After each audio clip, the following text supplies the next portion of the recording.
Hello dunia, welcome to Cerita Senja, kisah manusia lintas zaman dan tempat. Are you ready? If so, just sit, relax, and enjoy. Kisah cinta dari SMA bagian 2. Tahun 2016 di bulan Agustus, Denise Williams Winchester melaporkan ke polisi tentang apa yang dilakukan oleh Brian Winchester padanya. Laporan Denise, saat itu ia sedang berada di driveway rumahnya sebelum berangkat kerja.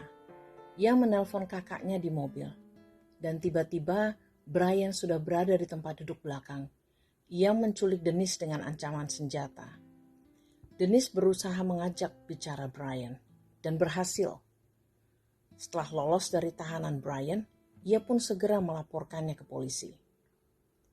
Polisi dan detektif merasa inilah waktu yang mereka tunggu-tunggu, kesempatan yang ada. Saat Denise melaporkan kejadian tersebut, selain mengancam dengan senjata, Brian pun siap dengan tarp untuk menggulung tubuh Denise setelah dibunuhnya pikiran Denise. Detektif pun bertanya, "Mengapa Brian menculik kamu?" Karena perceraian mereka sudah final di bulan Mei tahun itu. Denise pun diam dan tidak menjawab. Mereka pun bertanya tentang bagaimana hilangnya Mike. Namun Denise tutup mulut. Dia tidak ingin berbicara apa-apa lagi. Polisi memproses dan menahan Brian di penjara setelah melalui persidangan. Brian mendapatkan 20 tahun atas penculikan yang dilakukannya terhadap Denise. Namun, beberapa hari sebelum Brian ke sidang terakhir penculikan, ia meminta immunity jika dia memberitahukan detail tentang kasus hilangnya Mike Williams. Secara hukum di Florida, pasangan suami istri tidak bisa bersaksi dalam persidangan melawan pasangannya.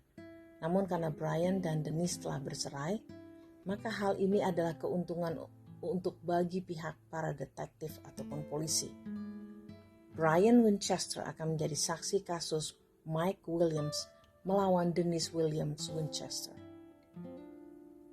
Denise dan Brian telah pisah rumah sejak tahun 2012.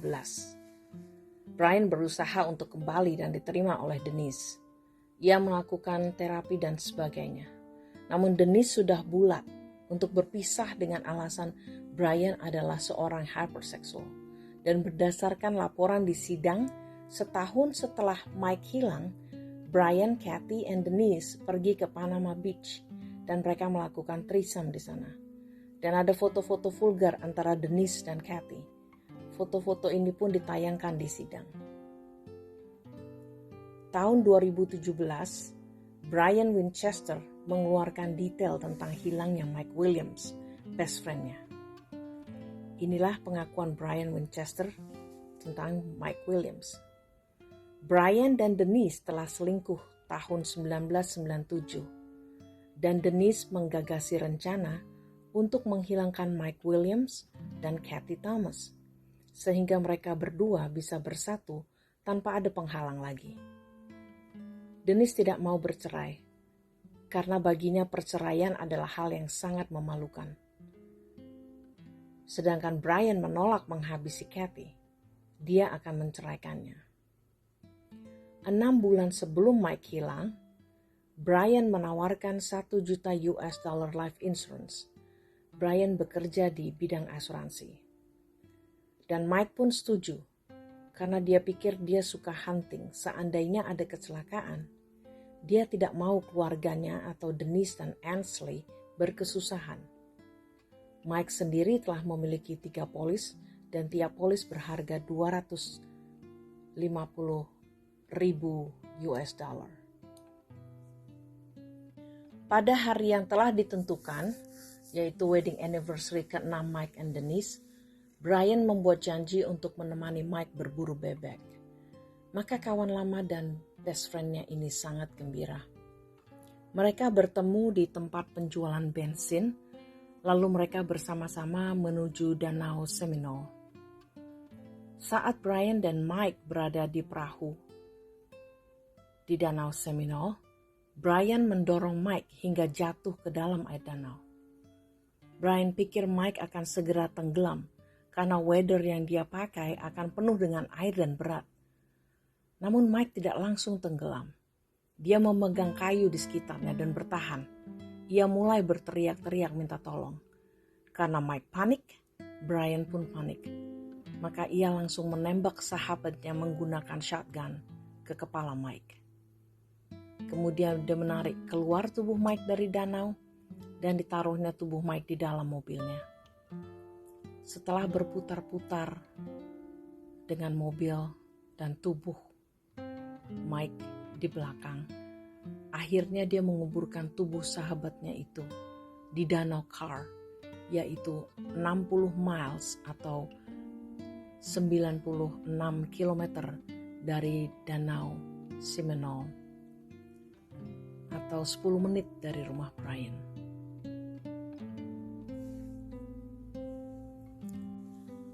Akhirnya, setelah 17 tahun, Mike Williams mendapatkan acara pemakaman yang selayaknya. Sehari setelah Brian dijatuhkan hukuman 20 tahun karena menculik Denise, segera polisi memberitahukan bahwa tubuh atau tulang belulang dari Mike Williams ditemukan. Dan saat polisi membuka tarp yang membungkus tubuh daripada Mike Williams, yang ada adalah atau yang tersisa adalah baju atasan Mike, tulang belulang, khususnya kepala yang terlihat ditembak, dan cincin kawin yang masih ada di tulang jari manisnya. 5 bulan sesudah ditemukan tulang belulang Mike Williams, bulan Mei 2018, Denise ditangkap atas tuduhan pembunuhan Mike Williams. Sidang berlanjut dan akhirnya pada tanggal 14 Desember 2018, Denise Williams dijatuhkan hukuman seumur hidup atas kasus Mike Williams. Intuisi seorang ibu, jika Cheryl Williams menerima apa yang telah terjadi, dan jika Tuhan tidak berbicara kepada Cheryl Williams, kasus ini tidak akan pernah terkuak. The Governor of Florida mendapatkan surat dari Cheryl Williams sebanyak 1.472 surat selama 9 tahun. Cheryl Williams tidak peduli saat orang-orang berpikir dia telah menjadi gila. Rest in peace Jerry Michael Mike Williams. Dan semoga Ansley memberikan kesempatan pada Cheryl Williams untuk bercerita tentang ayahnya. Thank you for watching. Jangan lupa untuk like, subscribe, and share. Sampai jumpa di kisah berikutnya.